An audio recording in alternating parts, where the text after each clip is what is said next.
Today, the Senate finally held a confirmation hearing for Judge Neil Gorsuch, a full 47 days after the president nominated him to the Supreme Court. A lot happened. For more on details, we go to Trace Gallagher standing by. Hey, Trace. Hey, Tucker, several Democratic senators have already vowed to oppose Neil Gorsuch and to try to block his nomination from coming to a final vote. In their opening statements, Democrats tried to tie Gorsuch to President Trump while billing him as a threat to workers and women. Democrats also made it crystal clear they remain furious over Republicans' refusal to hold hearings for President Obama's Supreme Court nominee, Merrick Garland. Listen. They are arguing that the Senate should rubber stamp a nominee selected by extreme interest groups and nominated by a president who lost a popular vote by nearly 3 million votes. During their 10 minutes of opening statements, Republican senators applauded Neil Gorsuch, calling him extraordinarily talented with the highest levels of professional qualifications, including integrity, competence, and temperament. They left out patient, but that was evident by the 3 hours Gorsuch waited to speak on his own behalf. Here he is. I've ruled for disabled students, for prisoners, for the accused, for workers alleging civil rights violations, and for undocumented immigrants. Sometimes, too, I've ruled against such persons.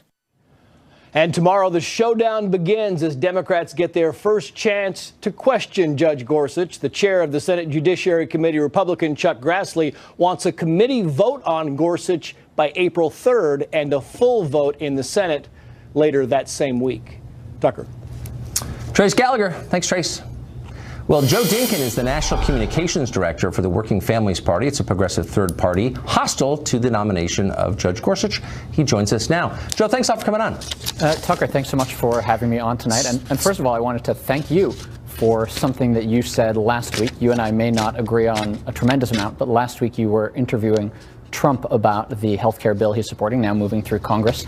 And you pointed out that its centerpiece was a massive tax cut for the rich, for investors making more than $250,000 a year, and that the other side of the coin was millions of people who are going to actually lose their health care coverage. Yeah, I mean, I don't know if the tax cut's the centerpiece of it, but it's certainly a component of it, and I think it's an odd place. It's an odd place to put the tax cut, in my view. Yeah, as I point out. But hold on, I mean, I appreciate that, Joe. Well, let me ask you about the judge here, and I'm sure there are always things I agree with people on. Yeah, and let me tell you why I bring up that. I'm sure you have lots of reasons for bringing that, but let me get to the meat of why I want to talk to you, which is about the Supreme Court nomination. Now, I'm sure you don't agree with a lot of the beliefs that the judge has, but the core question is, can he interpret the Constitution faithfully? So I'm going through your materials to figure out what exactly your problem is with this guy, and I get to this. This is a letter that you all sent, your party sent to Democratic members of the Senate at the beginning of this month, and you said here, he has, quote, an extreme ideological agenda supported by some of the most dangerous, ultra-conservative, and white nationalist groups.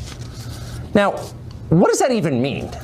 I think that this means that Gorsuch is somebody who's shown through his long record that every act that he's taken, whenever he's given the chance between siding with a corporation or a working class person, every single time he's picked the other side than I would have picked. I don't know if you were following this case. Wait, back up here. So you said white supremacist organizations. I mean, you have every right to disagree with his decisions, but you're trying to tar him with the brush of white supremacy. And my question is, on the basis of what evidence did you say that?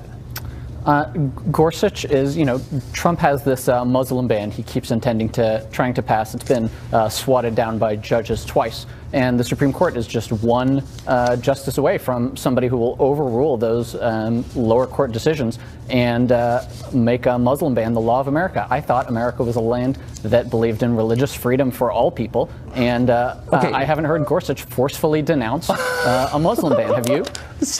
So because Gorsuch hasn't come out during the nomination process, I think this is what you're saying, during his own nomination process and attacked Trump's travel ban, you call him a white supremacist? Tucker, I think that's so one of the unfair. It's hard to believe you're actually saying that. It's one of the core questions of public policy right now, is whether or not our country is one that it has a place for people of all religions, or whether Trump can be allowed to pass a Muslim ban. And until Judge Gorsuch is about to sit for 4 days, he began today, of his hearings where he can be asked that, but the idea that because he hasn't come out and said anything about it, and by the way, a Supreme Court justice's job is not to formulate public policy, it's to interpret the Constitution, as you know. It's not to make laws. That's right. It's to determine whether they're constitutional or not. So, and he hasn't, so because he's fallen way short of the standard of saying okay, that but hold on. That may be right, but you tried to tie him to white supremacists. And I just want you to concede that whatever one can say about him or his record, that is an unfair thing to say, and you shouldn't say things like that unless you have reason for saying them, and you don't. I think that short of him denouncing Trump's Muslim ban, he comes pretty close to that line. So and my children haven't denounced Trump's Muslim ban. Are they white supremacists too? Is that the standard? I think that there are a lot of problems with the nomination of Gorsuch. He's somebody who, whenever given the choice... You said something appalling and unfair. Just concede it and let's move on. How's that? Let's move on. Okay. I wish you had conceded. I think our viewers understand, and you understand, that you did something that's indefensible, and I'm sorry that you did. But I want you to get to the court. Look, your point is that he's against working people, right? That's right. I think whenever given the choice to choose between a corporation and a working person, he chooses the wrong side. I don't know if you followed this case that he was a judge on with a truck driver going through Illinois. I think it was raised in the hearings who had to abandon today. his truck. That's correct. Yeah, a truck driver had to pull over, and his the brakes on his trailer were frozen on a freezing cold sub-zero day.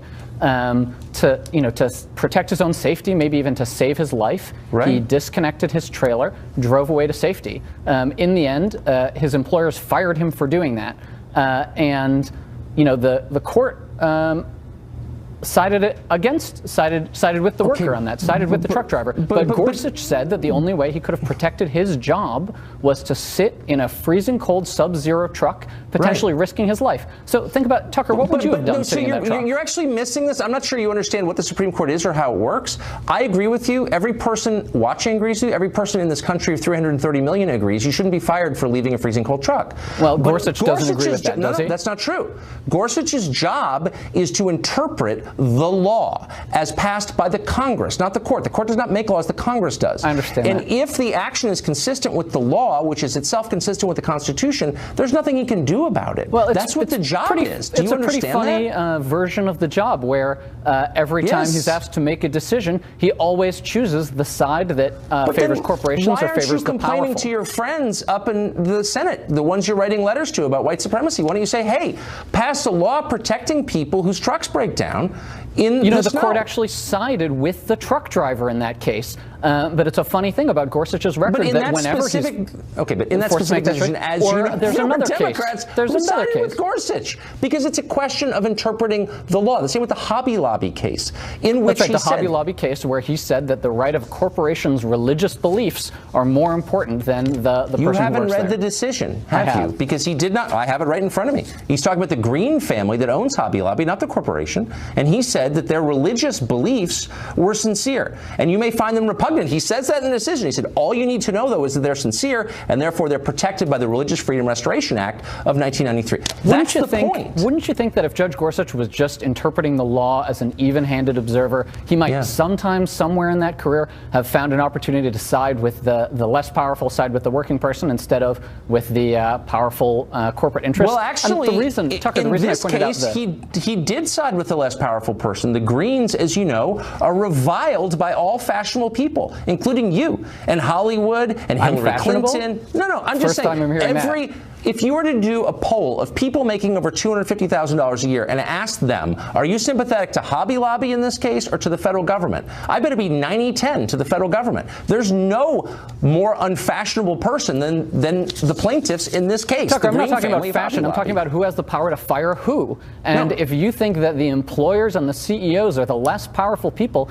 in a comparison with the people who work for them, then I got news for you. You got to I don't think that. I'm merely saying that they're not as fashionable. That these disparities are addressed in the legislative branch. We pass laws. That's what democracy is. You vote for people to pass laws. If you don't like something, you change it through legislation. That's the whole system. But you don't want to bother doing that, and so you try to put judges in who will do what you want, affect the outcome you desire. And that is not constitutional, but it's also anti-democratic. It doesn't give people a chance to vote on this stuff. No, I don't think that's right. I think that when you have a person who every single time they're asked to make the choice chooses the side of the corporation, he's somebody who thinks that the huge unlimited amounts of money that are currently flooding our electoral system are not enough. And the reason I connected this to healthcare up at the top of the segment is because I think it's part of a pattern where you see the Trump administration and their appointees over and over again siding with the wealthy and powerful at the expense of everybody else, whether it's their desire to roll back reforms on Wall Street, whether it's their desire Joe, I just lived through 8 years of the most massive wealth disparity buildup in my lifetime under the Obama administration, where the overwhelming majority of the spoils went to the top 1%. And Trump wants to make it worse. I was protesting it. By the way, if he does make it worse, I'll be the first to complain. But I wish he'd complain when that. I'll be emailing to find out about that one when you complain about the transfer of wealth up, because that's every single thing that Trump has proposed so far. Yeah, we'll see. Joe, thanks for joining us tonight. Thank you so much.